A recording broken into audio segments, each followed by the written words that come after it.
lleno al tema de las formas de extinción de las obligaciones. La semana pasada comenzamos a ver lo que viene siendo la compensación, ¿sí?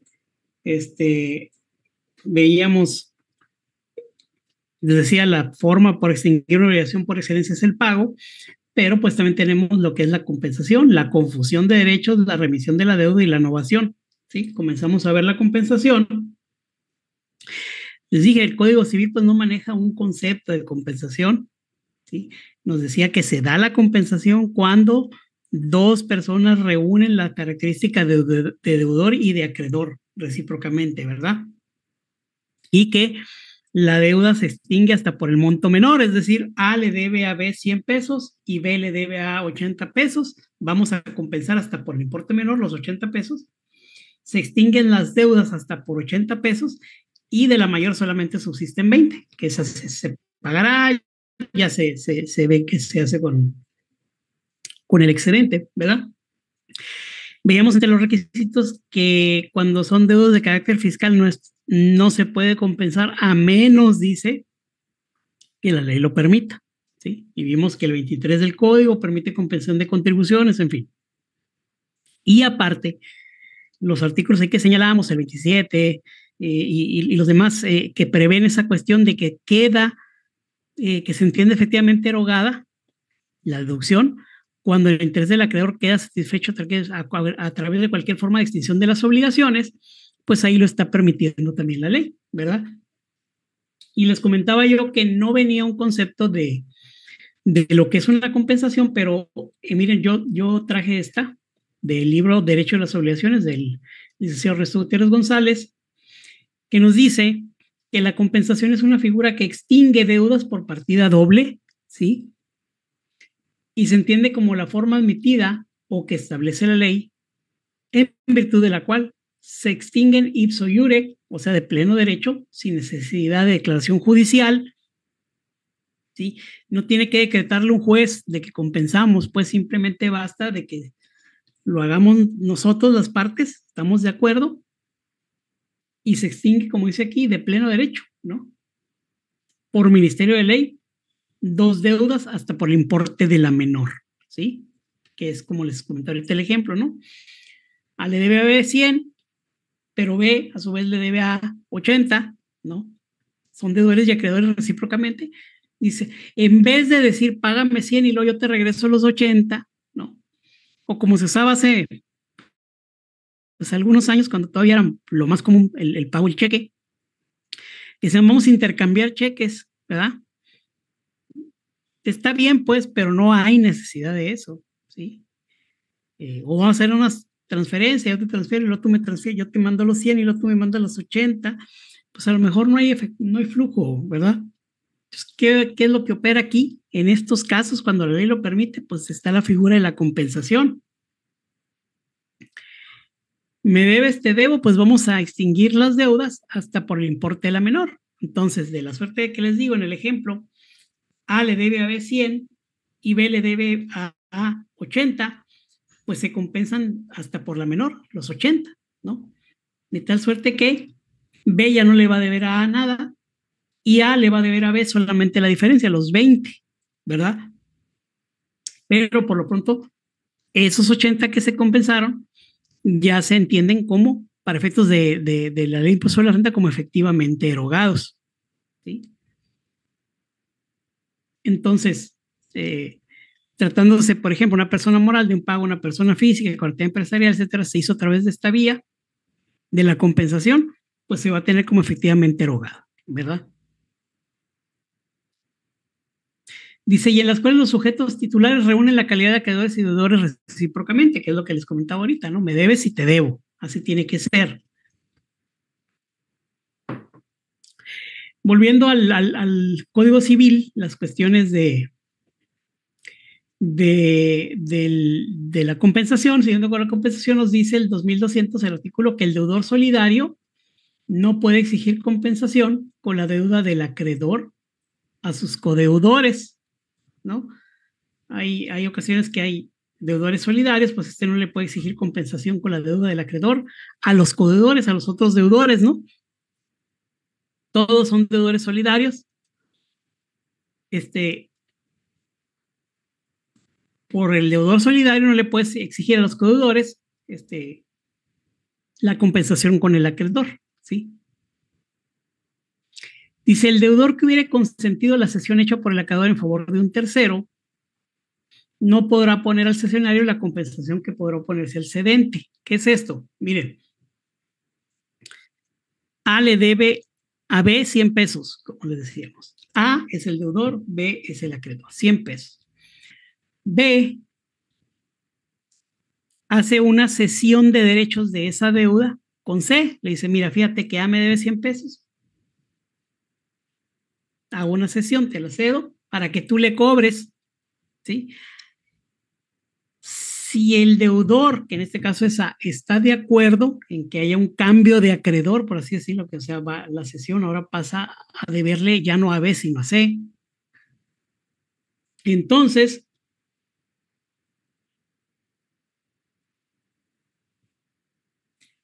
nos dice, no podrá oponer al cesionario la compensación que podría oponer al cedente. ¿Sí? ¿Qué es esto? Volvemos al ejemplo que les puse ahorita. A le debe a B 100 pesos, pero a su vez B le debe a 80, ¿sí? ¿Qué es lo normal que dije yo aquí? Bueno, vamos a compensar para que no haya salida efectiva y nada, vamos a hacer la compensación hasta por los 80, ¿verdad? Y ya nada más sale, debería haber 20 pesos, 20. Vamos a dejarlo en 20, ¿no? Ok, pero en este caso se supone que no compensan, no hacen la compensación, sino que B cede esa deuda a C, ¿sí? Entonces le dice B, ya no me debes a mí, ahora le vas a deber a C. Y A, que es el deudor, está de acuerdo, entonces ya como aceptó que C sea el que le va a cobrar, el acreedor, por así llamarle, no puede decir, pero B me debe, entonces tú C, vamos a compensar. ¿Por qué? Porque la deuda no es con C, es con B. Y vas a decir, sí, pero la deuda original era con B, sí, pero tú aceptaste la cesión de derechos de esa deuda y por lo tanto ya le debes a C. Entonces tú le debes a C 100 y yo, B, te debo a ti 80, ¿sí? No se pueden compensar ya. No sé si se explica, no sé si alguien tenga alguna pregunta. Nos dice aquí el 2202 que si el acreedor dio conocimiento de la cesión al deudor y este no consintió en ella, o sea, sí le dije que le había cedido la deuda a otro, sí se lo dije, pero el deudor no dijo que estaba de acuerdo. Entonces, si no consintió en ella, o sea, si no dijo sí, sí estoy de acuerdo, sí puede oponer al cesionario la compensación de los créditos que tuviera contra el cedente y que fueran anteriores a la cesión. ¿Sí? En este caso, el mismo ejemplo. A le debe a B, B le debe a A, ¿no? Los mismos, 100 y el otro 80. No compensan entre ellos, sino que B le dice a A, que es el deudor original, sabes que yo cedí los derechos de esa deuda que tienes conmigo a C. Entonces ahora C es a quien le vas a pagar. Si no lo consiente el deudor, es decir, que no esté si no estuvo de acuerdo, no le dijo estoy de acuerdo en eso, entonces el deudor, que en este caso es A, sí puede oponer contra C, sí puede la compensación de lo que le debía el deudor original, que era B. No sé si me explico. O sea, como no consintió la cesión de la deuda, pues es que qué chiste, se lo pasaste a él, pero tú también me debes, ¿no? Entonces, como no estuve de acuerdo, no quiere decir que no se haga la cesión, sí se hace, pero yo puedo poner esa cuestión de, es que B me debía, así es que como me debió 80, a ti sé que eres el nuevo acreedor, te voy a pagar 20, vamos a compensar, ¿no? Lo que nos dice el artículo anterior, que si sí lo consiente, o sea, dice, oye, ya no me vas a deber a mí, B, ahora le vas a pagar a C, y el deudor que es A dice, ok, está bien, estoy de acuerdo, ya no puedo poner la compensación de las deudas que tenía B con A. ¿Sí? No se puede porque ahora es un nuevo acreedor. con motivo de la cesión de derechos. Pero si una vez hecha la cesión de derechos, B le comunica a, fíjate que cedí los derechos de la deuda que tienes conmigo a C, y ya no lo consiente, entonces sí puede decir, al momento en que C le vaya a cobrar a A, sí puede decir B, ok, nada más que yo en su momento no estuve de acuerdo con la cesión. ¿Por qué? Porque B tiene una deuda conmigo y lo quiero compensar, entonces vamos a compensarlo. Ahí sí se puede, ¿sí? ¿Por qué? Porque no consintió la cesión. Luego nos dice, si la cesión se realiza sin consentimiento del deudor, podrá este oponer la compensación de los créditos anteriores a ella y los posteriores hasta la fecha en que hubiera tenido conocimiento de la cesión. O sea, nunca le avisaron, y resulta que llega C y le dice, oye, ahora me des a mí, mira, yo tengo las cesiones de la deuda, y él dice, pues yo nunca supe, yo nunca estuve de acuerdo, a mí nunca me avisaron. Pero fíjate que B a mí me debía 80, siguiendo con el ejemplo. Y incluso después de la sesión, B me debe otros 20, o sea, ya nos debemos 100 y 100, por ejemplo, ¿no? Y ese otro deudo nuevo de 20 fue posterior a la sesión que hizo de la deuda, que te la pasó a ti, pero fue antes de que yo tuviera conocimiento de que tú traías la deuda esa. Entonces yo puedo compensar esos 100, aunque sea otro, el beneficiario, pues, ¿no? Al que se le cedieron los derechos de la deuda, yo la puedo poner porque yo nunca me enteré que cediste esos derechos. Luego nos dice que las deudas pagaderas en diferente lugar pueden compensarse mediante indemnización de los gastos de transporte o cambio al lugar de pago. Aquí nos está hablando, obviamente, porque estábamos hablando de, acuérdense que se puede compensar en dinero o en bienes fungibles. ¿Se acuerdan que vimos que tienen que ser de las mismas características y más o menos del mismo valor? Por eso dice indemnización de gasto de transporte y todo eso, pero para efectos de lo que estamos viendo ya fiscales de impuesto de la renta, pues estamos hablando de un pago de dinero que no va a ser como tal, no habría efectivo, no va a haber intercambio de bienes, puede haberlas y si son en diferente lugar, pues se pagan nomás los gastos de transporte, ¿no? Pero aquí en este caso veíamos un ejemplo de bienes fungibles en la clase pasada, ¿no? Pero aquí vamos a ver, siguiendo pues los casos más prácticos para efectos de ISR, pues me debes 100 en pesos y yo te debo 80, vamos a compensar hasta por los 80, siempre es hasta por la menor. Y yo ya no te debo esos 80, y de los 100 que tú ya no me debías, pues como ya compensamos 80, nada más me debes 20, págame esos 20, ¿verdad? Aquí no tendría que haber indemnización de gasto de transporte ni nada de eso. La compensación, nos dice, no puede tener lugar en perjuicio de los derechos de un tercero legítimamente adquiridos. ¿Ok? Entonces, esto es la compensación. Insisto, calidad. La compensación se lleva a cabo entre dos personas, puede ser física, moral, etc. El requisito es, número uno, que reúnan la calidad de deudor y acreedor recíprocamente. Me debes y te debo. Se extingue la deuda hasta por el importe del adeudo menor, ¿sí? De tal suerte que pues ya nomás tendría que pagar la pura diferencia del adeudo mayor, ¿sí? Insisto otra vez, el mismo deudor A le debe a B 100 y B le debe a 80, pues vamos a compensar hasta por esos 80, que es lo menor, y A le sigue debiendo a B 20 pesos y ya nada más el desembolso sería de esos 20, ¿sí? No tendría que pagarle 100 y luego sube a regresarle 80. Se compensaron 80, se pagaron 20. ¿Se fijan? El flujo efectivo nada más fueron 20, ¿sí? Y uno extinguió su deuda hasta por 80 y el otro hasta por 100, ¿sí? A través de compensación 80 y 20 pago, ¿correcto? Entonces, dos personas, físicas, morales, como ustedes gusten, que reúnen la característica de deudor y acreedor recíprocamente, nos lo dice. Cuando sean deudas de carácter fiscal no se puede compensar a menos que la ley lo permita.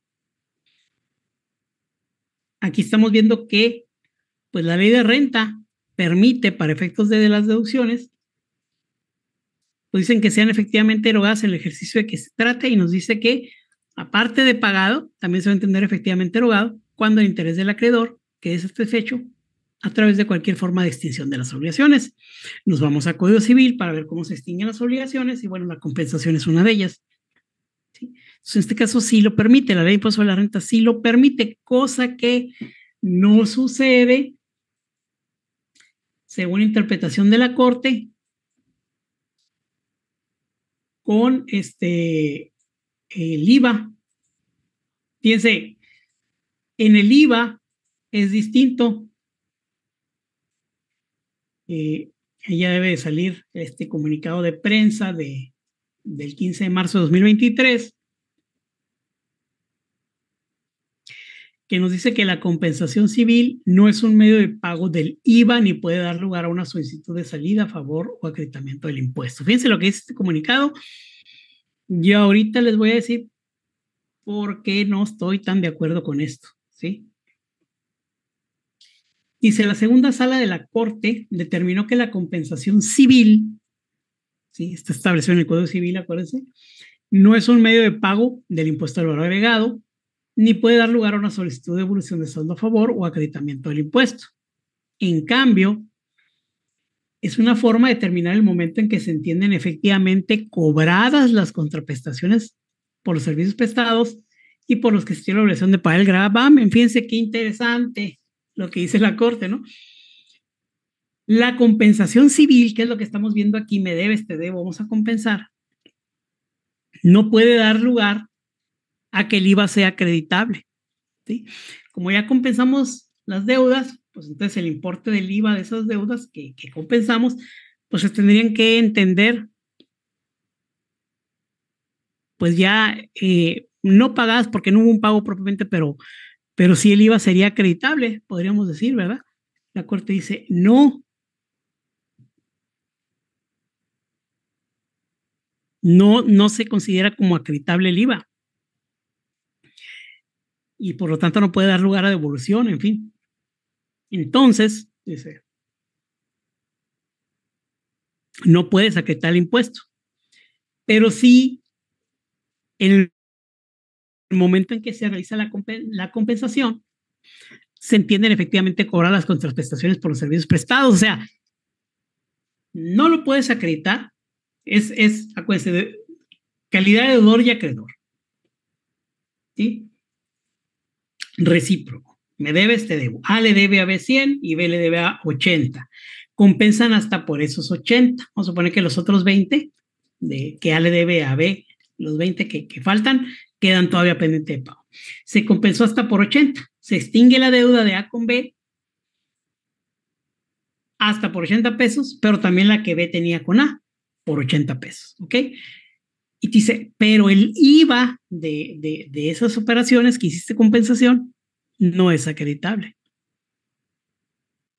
Fíjense, dice la Corte. Pero sí, en el momento en que operó la compensación hasta por esos 80, se entienden efectivamente cobradas. O sea, tú sí vas a considerar el IVA como cobrado. Pero el otro, el que tú le debías a la otra parte, no lo puedes considerar acreditable. Cobrado sí, pero acreditable no, ¿no? Entonces nos dice, de la interpretación de la ley de impuesto al valor agregado vigente para los ejercicios de 2019 y 2020, se advierte que no se prevén formas por las que dejen de existir las obligaciones de pago del IVA. Considerar lo contrario implicaría confundir el momento en que nace, surge o se actualiza la obligación tributaria con su extinción y dejaría a la voluntad de las personas que prestan servicios independientes eliminar, a través de la compensación civil, la obligación de pagar el tributo, supuesto que está prohibido en el Código Civil, dice, ¿sí? Pero el Código Civil dice que cuando las leyes lo permiten, pero ¿por qué dice la Corte? Porque la ley del IVA no lo dice así. Correcto. La ley del IVA no lo dice así tal cual, pues como sí dice la ley de impuesto de la renta, ¿no? Se entiende efectivamente erogada cuando el interés del acreedor queda satisfecho a través de cualquier forma de extinción de las obligaciones. Entonces, fíjense este tema, me cambié de precio, es un tema que ya dimos en su momento. Ya lo que se refieren es que, fíjese lo que dice aquí, la ley de impuesto al valor agregado. Dice, para que sea acreditable el impuesto al valor agregado, deberá reunir los siguientes requisitos. Para que sea acreditable. Dice que el impuesto al valor agregado trasladado al contribuyente haya sido efectivamente pagado en el mes de que se trate. Pagado. ¿Sí? No dice erogado como en la ley de impuesto a la renta, que en donde se opera la figura de la compensación. Correcto. ¿Se acuerdan? Y dice, se entiende efectivamente erogado cuando haya sido pagado, efectivo, cheque, transferencia, etcétera, o bien cuando el interés del acreedor quede satisfecho a través de cualquier forma de extinción de las obligaciones. ¿Sí? El impuesto a la renta sí es claro, lo permite. Aquí dice que el IVA haya sido efectivamente pagado, ¿sí? No dice erogado, dice pagado. Y es lo que dice la Corte, no está pagado, pues. O sea, compensaste, extinguiste la obligación, pero no está pagada, no se pagó. Pero dice, dice el artículo 9, dice la Corte, sin embargo, sí lo debes de considerar como cobrado, ¿no? La parte que compensaste con tu cliente, ¿sí? Lo que tú le debías a la contraparte, pues no puedes acreditar el IVA porque no está pagado. Pero lo que él te debía a ti y que compensaste, se extinguió la deuda y la debes de considerar como cobrada. Eso es, ahí es donde está lo injusto, pues. ¿Sí? ¿Por qué? Porque el 1B, fíjense lo que dice el 1B de la ley del IVA, para los efectos de esta ley, se consideran efectivamente cobradas las contraprestaciones cuando se reciban en efectivo, en bienes o en servicios, aun cuando aquellas correspondan a anticipos, depósitos o cualquier otro concepto, ¿no? O bien, o sea, también se van a considerar cobrada cuando el interés del acreedor quede satisfecho mediante cualquier forma de extinción de las obligaciones que den lugar a las contraprestaciones. Entonces, para efectos del IVA, la compensación al momento de llevarse a cabo sí debes de considerar como cobrado ese IVA, pero no así para acreditarlo, porque es me debes y te debo. Por lo que me debes, lo debo de considerar cobrado el IVA, pero por lo que te debo y que compensamos, no lo puedo considerar como acreditable. Y ahí es donde está la injusticia, pues, porque aquí sí dice que tiene que ser efectivamente pagado, no más. ¿Sí? Mientras que en la ley de renta, pues sí nos dice erogado y también nos dice pues que se entiende erogado aparte del pago cuando el interés del acreedor quede satisfecho a través de cualquier forma de extinción de las obligaciones y entonces ahí se opera la compensación. Pero en el IVA, pues sucede esta injusticia, pues, ¿verdad? Me debes, te debo. Por lo que tú me debes, yo sí debo de considerar el IVA cobrado, pero por lo que yo te debo y que se compensó, pues el IVA no es acreditable. Es injusto, ¿no? ¿Cómo ven? ¿Cómo ven ustedes? Y era lo que se refería compañero la semana pasada. Dice, es un abuso, la autoridad no recupera. Sí lo recupera, sí, exactamente, sí se me hace un abuso, porque la autoridad decía, a ver, vas a estar compensando, considéralo cobrado, y está bien, pues, sí me explico, sí se debe de considerar cobrado, a mi juicio, es mi opinión, pero también se debería considerar pagado, pues, o erogado, pues, si vamos a utilizar el término así literal, pues no está pagado, pues, pero que esté efectivamente, que no diga que se hayan sido efectivamente pagadas, sino que diga, como dice la ley de renta, erogada, ¿no? Y que diga que se entiende erogada cuando se realiza a través de pago o cuando el interés del acreedor queda satisfecho a través de cualquier forma de extinción, y así ya hay equidad. Compensamos lo que tú me debías a mí, ya no me debes porque lo compensamos, yo el IVA lo considero cobrado, pero lo que yo te debía a ti, que ya no te debo porque lo compensamos hasta por ese importe menor, pues el IVA debería de ser acreditable, ¿verdad?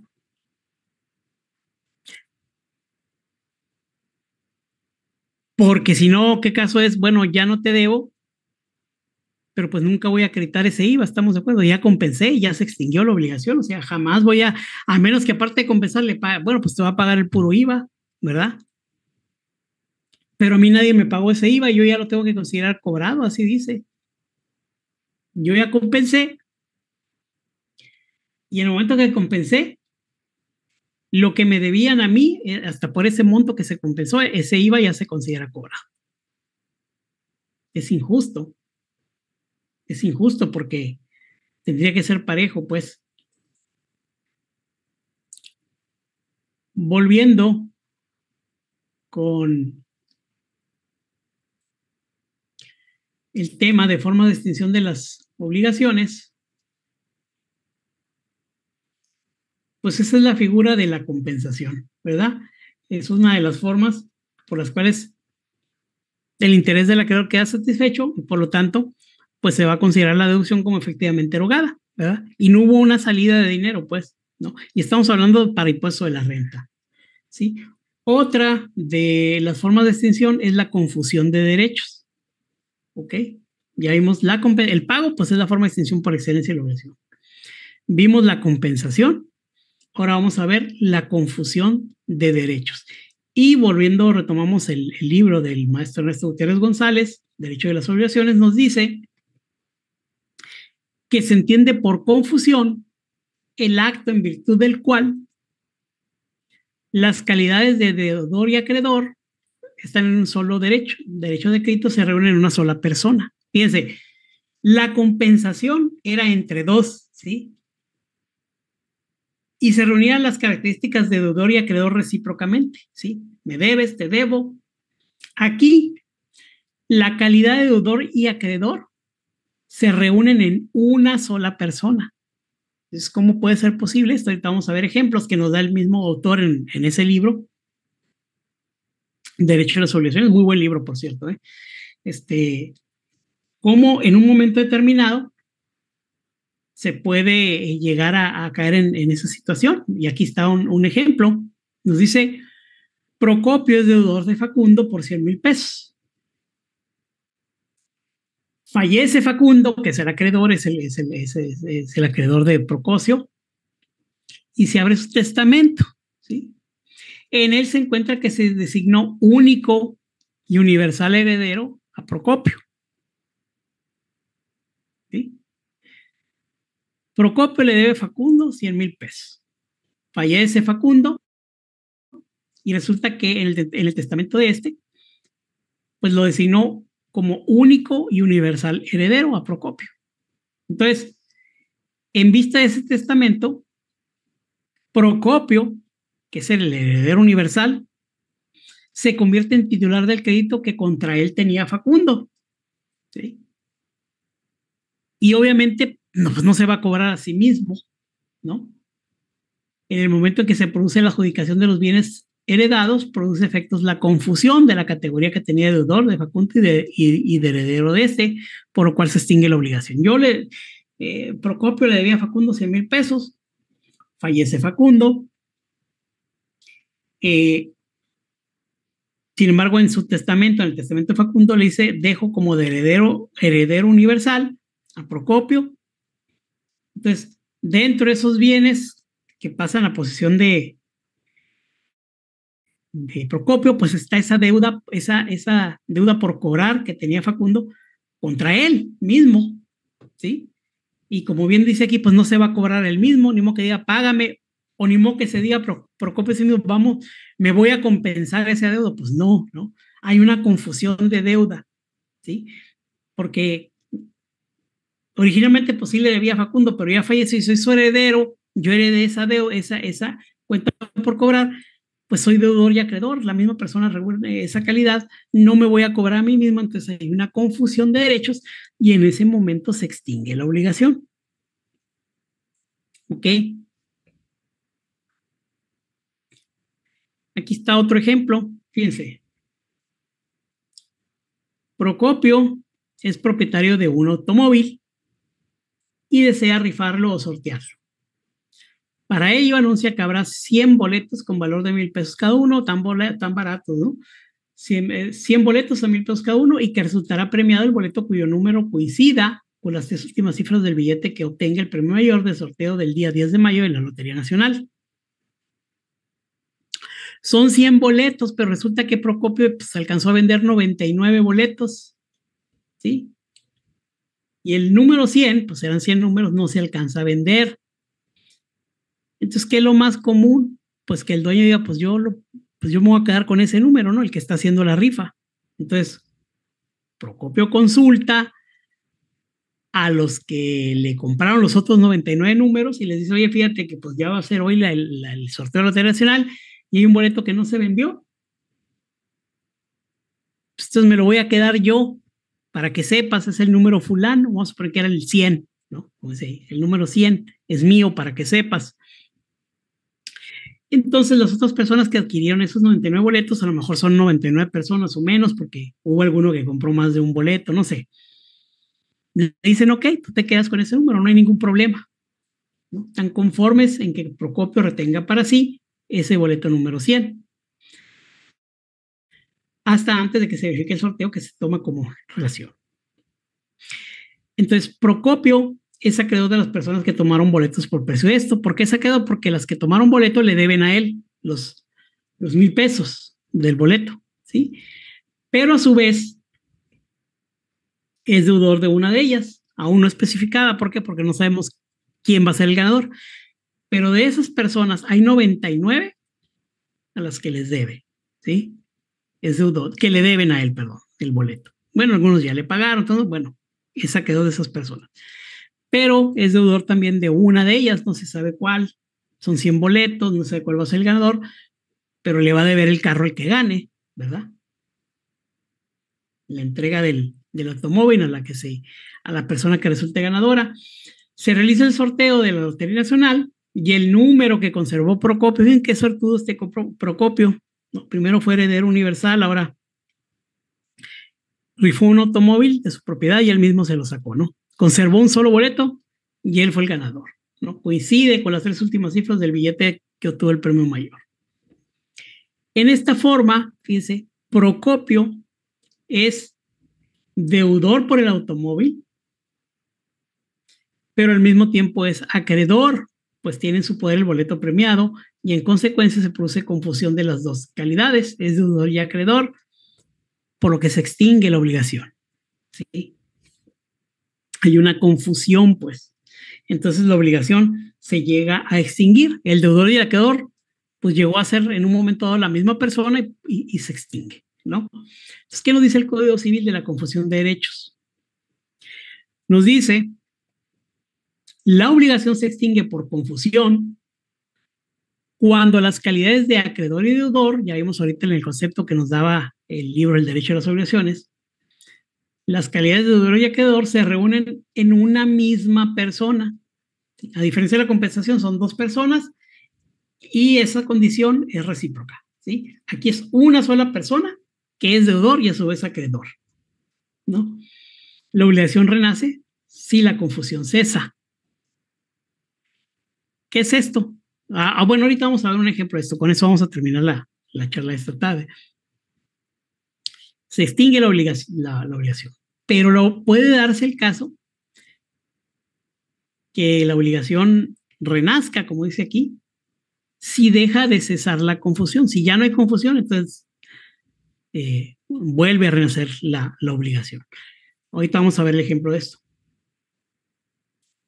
La confusión que se verifica en la persona del acreedor o deudor solidario solo produce sus efectos en la parte proporcional de su crédito o deuda. Acuérdense que hay deudas, por ejemplo, esas financieras, en donde todos son solidarios, ¿sí? Entonces, si se da esta calidad de confusión, que sea deudor y acreedor, uno solo de esos codeudores, pues la confusión se va a dar únicamente hasta por la parte proporcional del crédito o deuda de ese deudor solidario, ¿sí?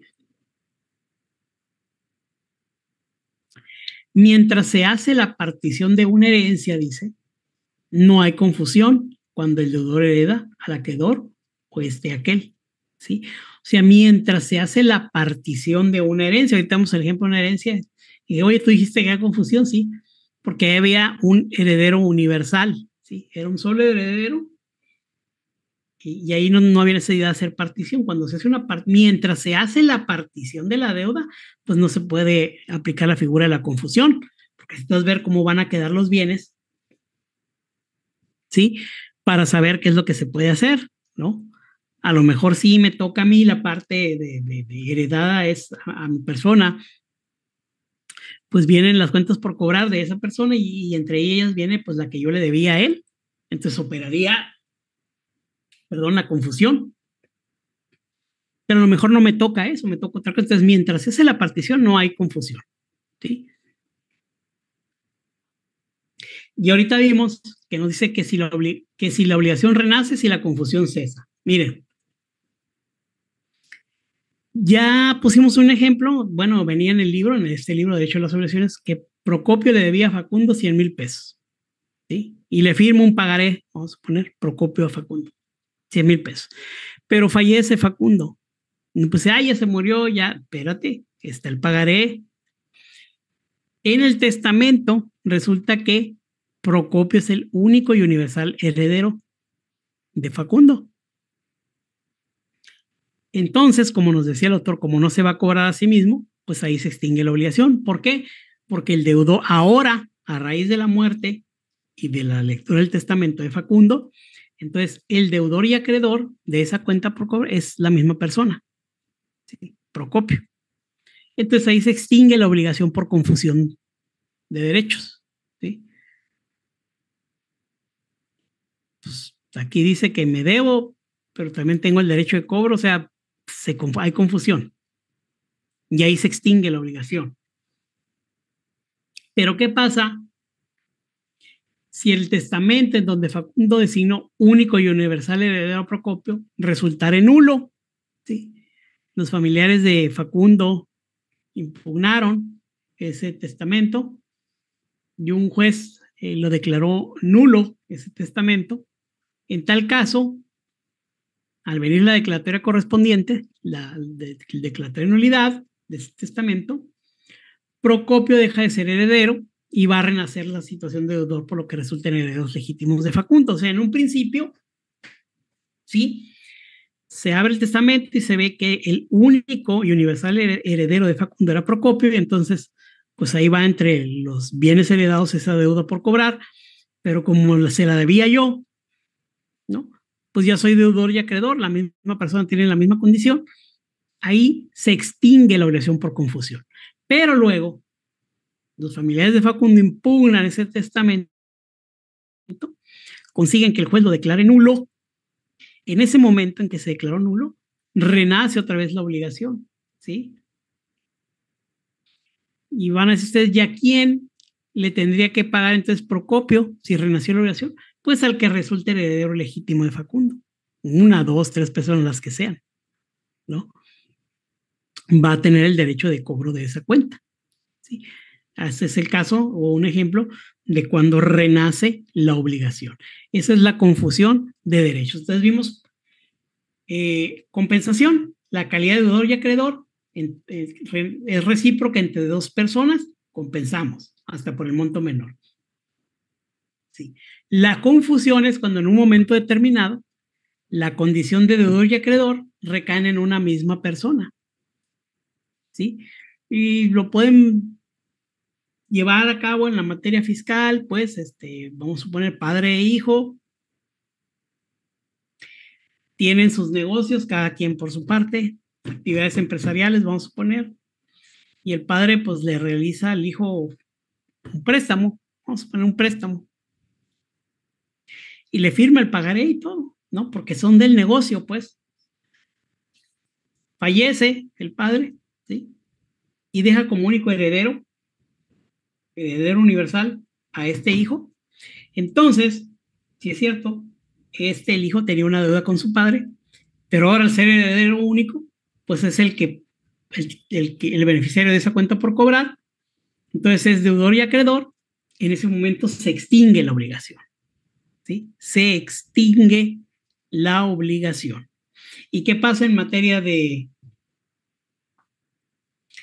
impuesto de la renta? Bueno, pues para, en este caso, el hijo, pues ya se tiene por efectivamente erogada esa deducción, no, porque pudo haber tratado de una prestación de servicios, yo dije aquí un préstamo, prestación de servicios, etcétera, ya se va a tener como efectivamente erogada, ¿sí? Para IVA, pues no puede acreditar, ya vemos que no opera el acreditamiento, pero sí para efecto de impuesto de la renta, ¿sí? Entonces, esta es la confusión de derechos, hasta aquí la vamos a dejar. Vamos a continuar con el tema. La siguiente semana vamos a concluir con este tema de formas de extinción de las obligaciones. No sé si hay alguna pregunta o algún comentario que quieran hacer sobre lo que vimos esta tarde.